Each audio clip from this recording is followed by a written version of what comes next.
Welcome to the Collector's Cast, everybody. It's another fine episode, and we're going to talk about collecting. What are we going to talk about, Mike? Airplanes. Airplanes.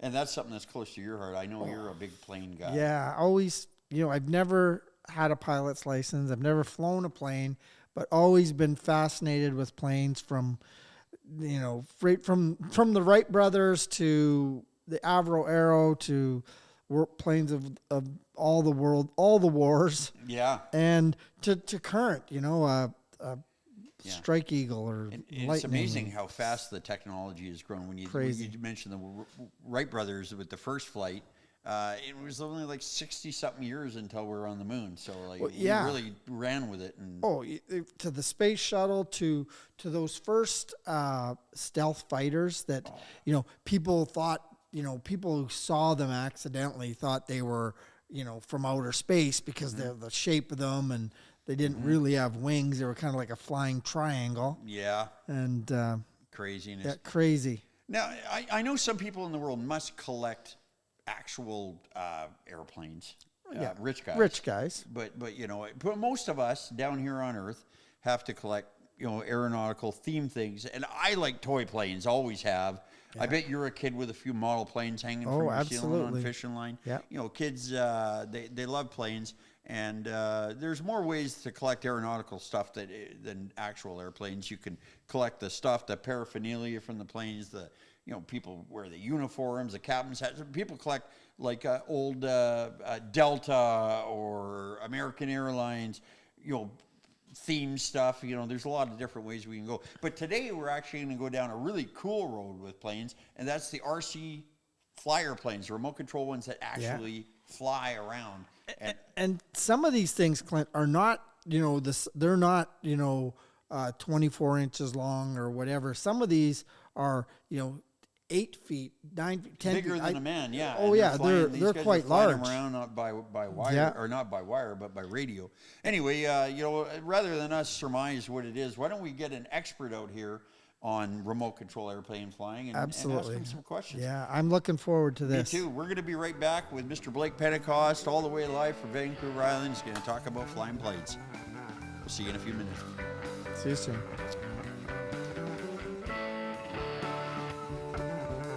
And welcome back to the Collector's Cast, everybody. Hey, Mike, we're here with our guest, Blake Pentecost. Say hi to Blake. Hey, Blake. Hey, Blake, how you doing? You're good. How are you guys doing? Good. You're looking good. Good. Yes. Oh, geez, thanks.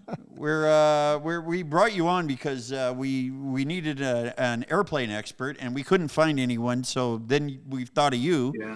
And you're an aficionado of all things aeronautical, are you not? I have been immersed in them for most of my life. Yes. Yes, a big fan of all things flying, pretty much.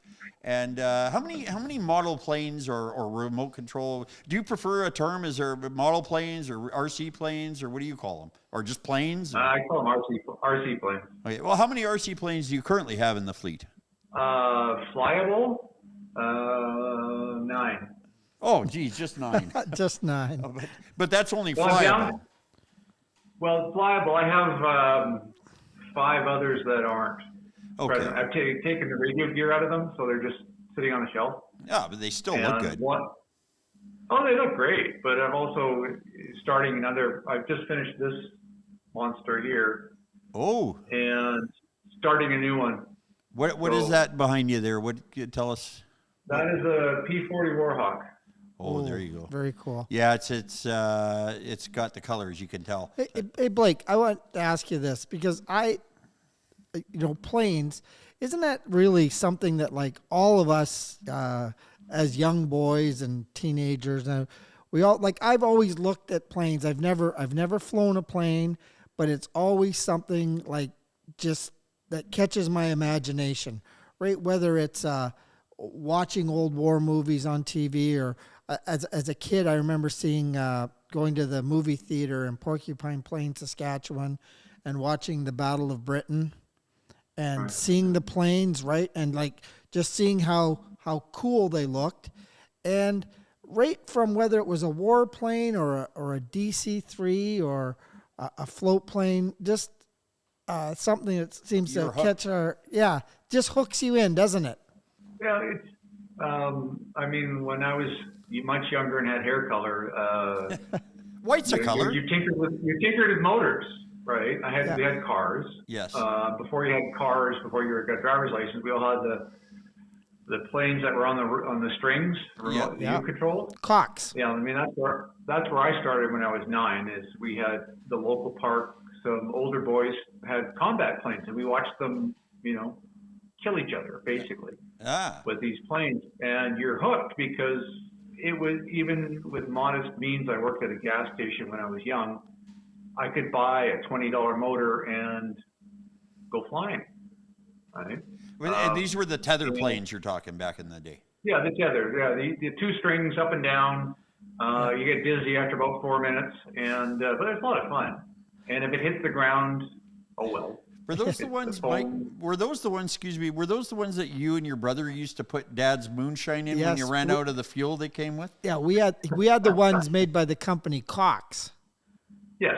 Yeah. And they'll run on moonshine. Yeah, and the thing was, Blake, is that we lived in Porcupine Plain, Saskatchewan. It was 3 hours to Saskatoon, where you could actually go to a model store and get that fuel, right? So we were out of fuel, and my dad said, "Just wait, I have an idea." So he went and got some of this moonshine, and it was the running on the fuel that it came with. It would be like, and then when you put the moonshine in it, it was like, it had like 3 times the RPM. Yeah, it was great though. We modified a couple of engines when I was a kid. The kid that lives across the street from me that I hung out with, he was never happy with anything, whether it was a car, a motorcycle, a model plane, or whatever. So he'd take the Cox engines, he'd make them super high performance. They'd last about 4 minutes, but man, did they go. I think ours didn't last too long on the moonshine either.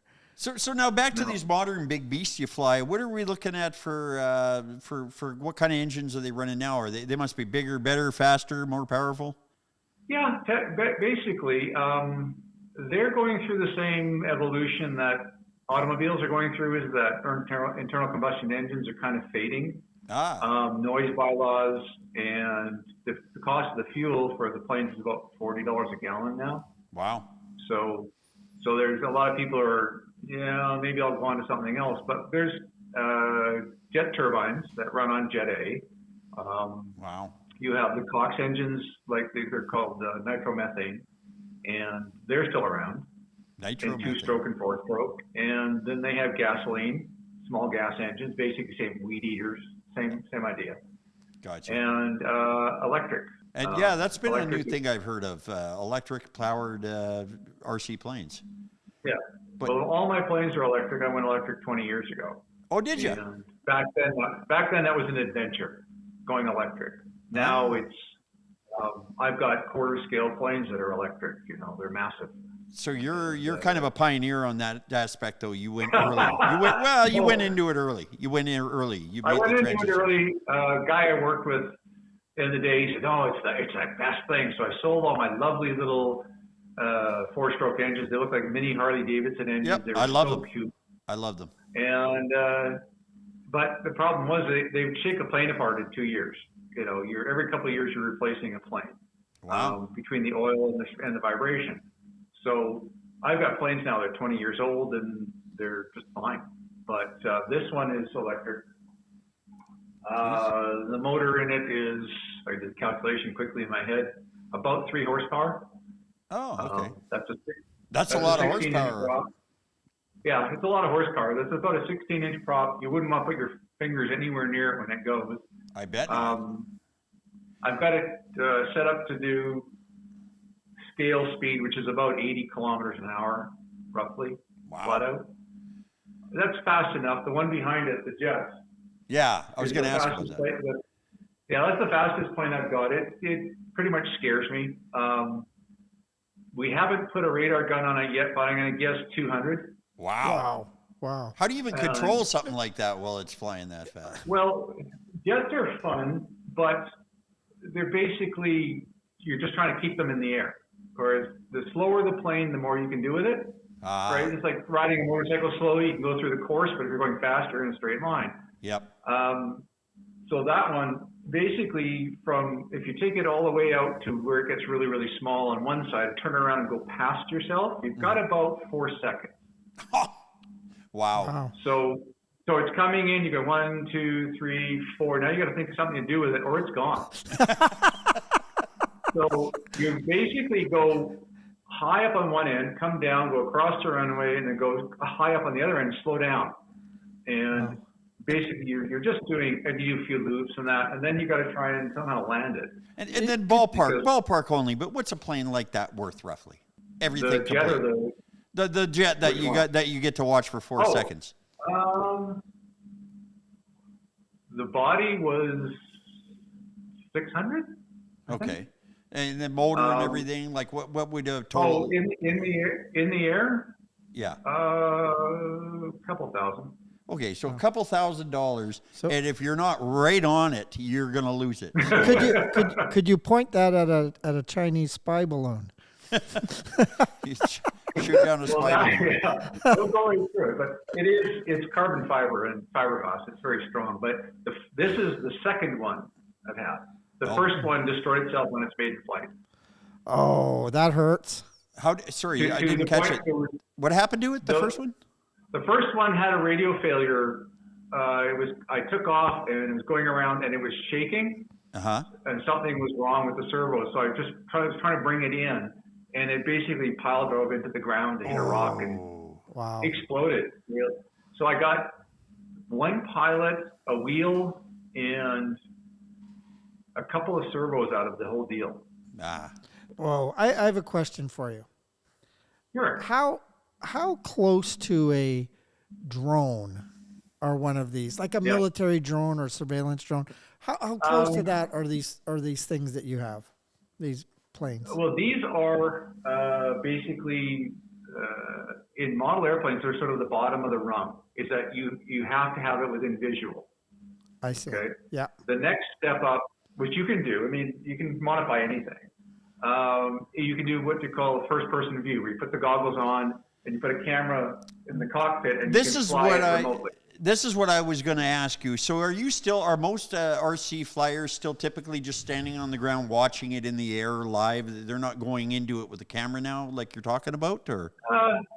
Well, in our club, there's a couple of guys that do what's called first-person view. It's a novelty. There's a lot of issues around invading airspace of airplanes, like real airplanes. Oh, yeah. So you're trying to keep it close to you. It's fun. It is. But beyond that, you're talking drone is a radio way more powerful than I have. Because mine would probably do, I would say, 2 kilometers. Yeah, I was going to say, at a certain point, you must lose contact with it. Yeah, they're not very powerful. I mean, they are powerful for within your range, but if you're trying to send something off to maybe 10 miles away, say, you would need a really strong transmitter and a receiver that could act on its own when you weren't controlling it, right? Yeah. So if it get hit by a gust of wind, the plane could right itself. Yeah.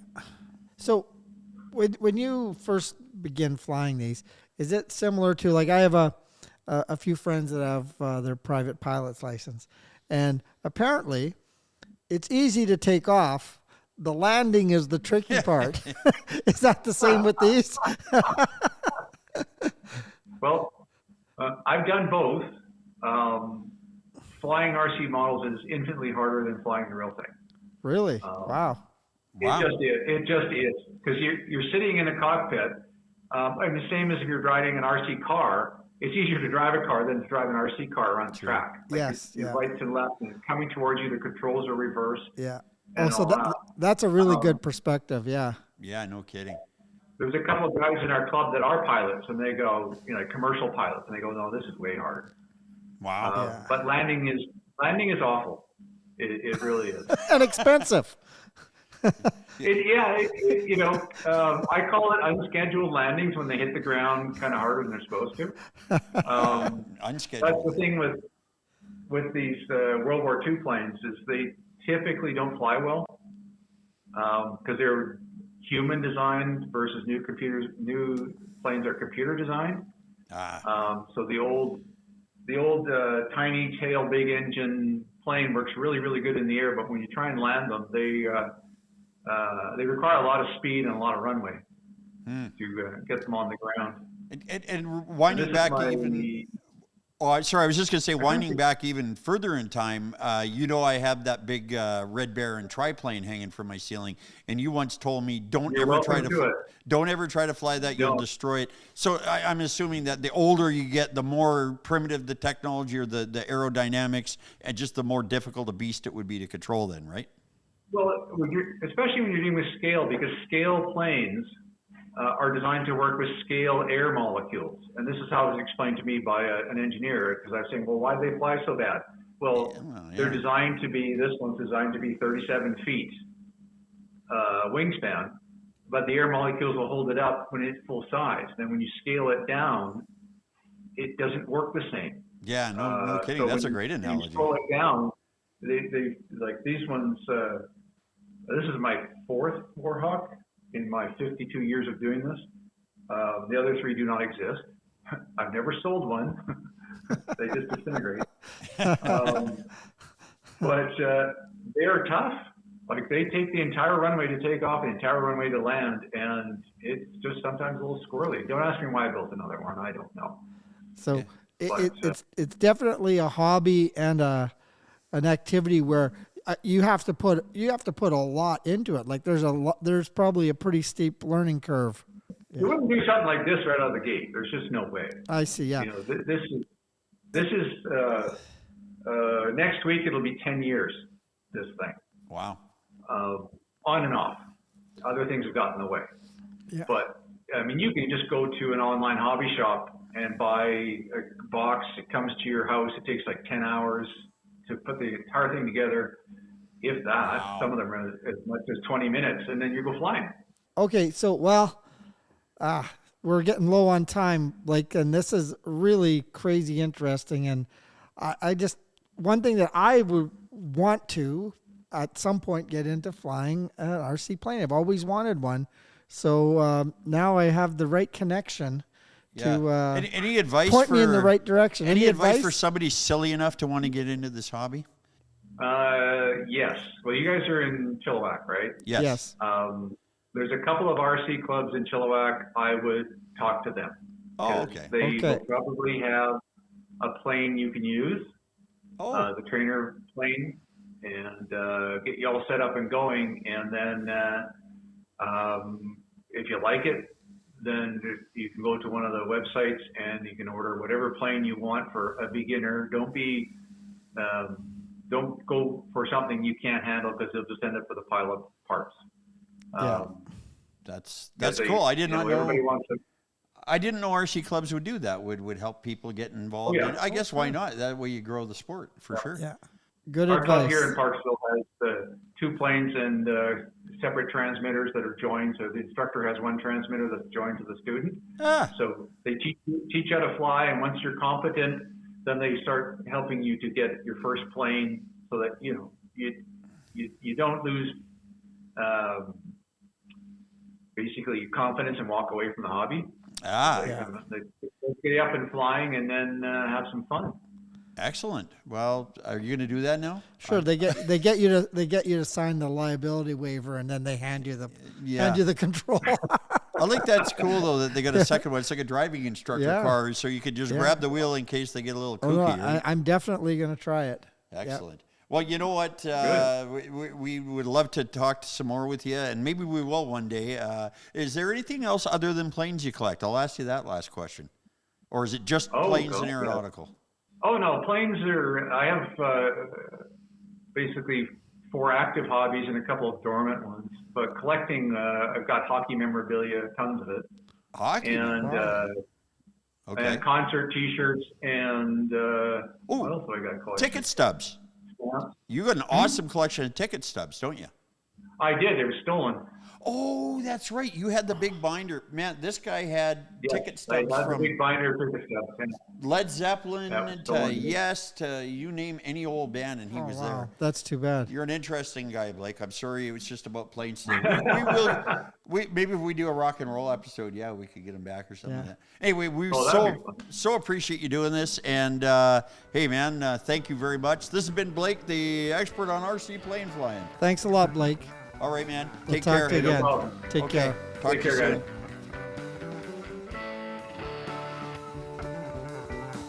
guys. And we're back. Hey, Blake is a fun guy to talk to. Whoa, I could talk to Blake for hours. That was just fantastic. You know, Actually, I'll let the viewership and the listenership in on something here. After we went to commercial break, we had to wait for the computer to do some upload thing, and Blake was still on the line with us. And you guys, I swear, you guys almost ran off and started a bromance the way you guys were talking about planes there after the fact. Oh, some of his knowledge of stuff. You know, and let's face it, Clint, there's no guys around that I can go and talk to about flying a Spitfire in the Second World War. You know, those guys are sadly all gone.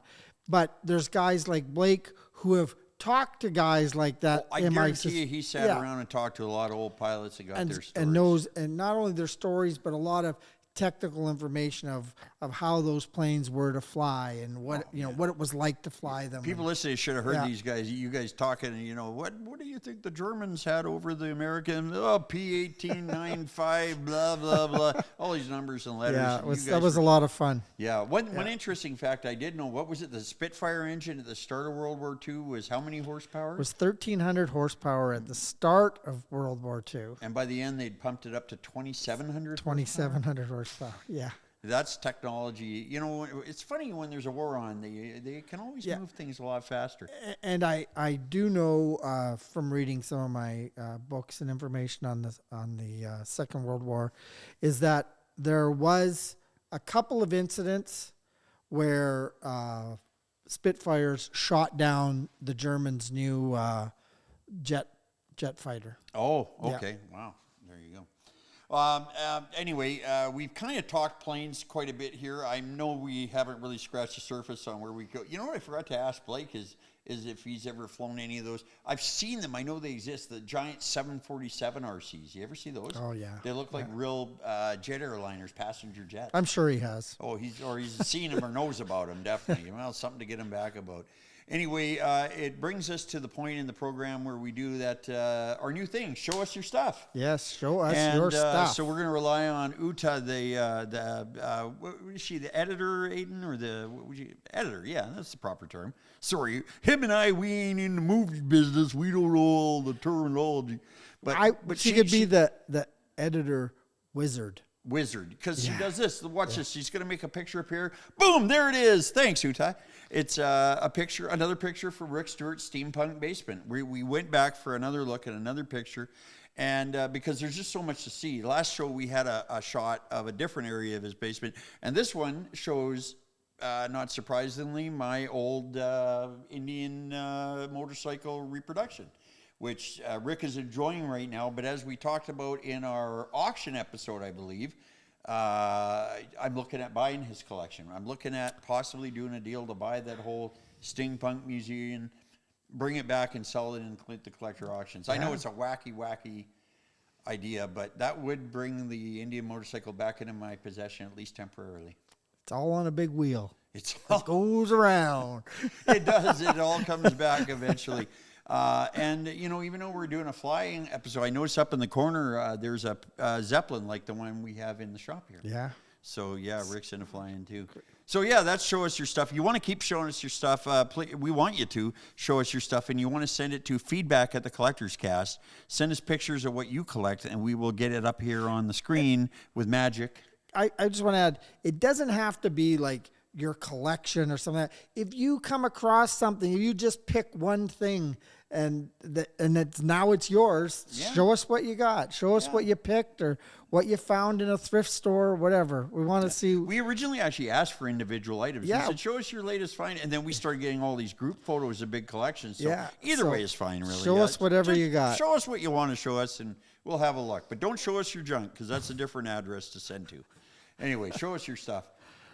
Before we close the show, I believe we've got a little trivia, and I believe it is you, sir, the airplane aficionado of us two. Of course. That's going to ask a question. So I am completely unaware. Let's go. All right. I had mentioned that at some point in the Second World War, Spitfire had shot down a German jet fighter. Yep.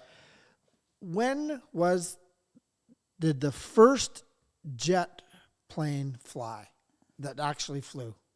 What year? So it was obviously that German jet, right? Oh, he's giving me one of these. Well, that was the 40s. See, I think of jets being like right around 1950 because the Korean War had them. There was jet fighters in the Korean War. Okay, but we already know that in 45, but the Germans Spitfire had one. So there was a jet airplane before that. So it's obviously experimental. I don't think they knew. They couldn't have known about it for more. I'm going to just throw a wacky number. Let's go 1935. Okay, you're wrong. Okay, well, of course I'm wrong. I didn't know. So listen, a young German physicist, Hans von Ohan, worked for Ernst Heinkel, I think is how the Germans said it. Heinkel, yeah. Yep. Specializing in advanced engines. And he developed the world's first jet plane. The experimental Heinkel was the HE-178, and it first flew on August 27th, 1939. Wow. So I was in the right. You were in the right. 4 years You were in the off. ballpark there, But pal. the 30s, Yeah. there was already a flying jet plane 1939. in the Yeah. 30s. Same year Wizard of Oz came out, just so you know, and Gone with the Wind. I don't know what that's got to do with airplanes. Nothing. Because Blake said, if you fly that expensive jet too fast and you let it get away, it's gone with the wind. 4 seconds. 4 seconds and you lose it. You don't want to have a short attention span when flying that thing. Jeez. Yeah. You It's know, expensive. like some of the big expensive collectibles, I have that wheel. Yeah, you could, but don't spin it too fast or it'll fly away and you'll never see it again. Yes. What? Well, Who would collect such things?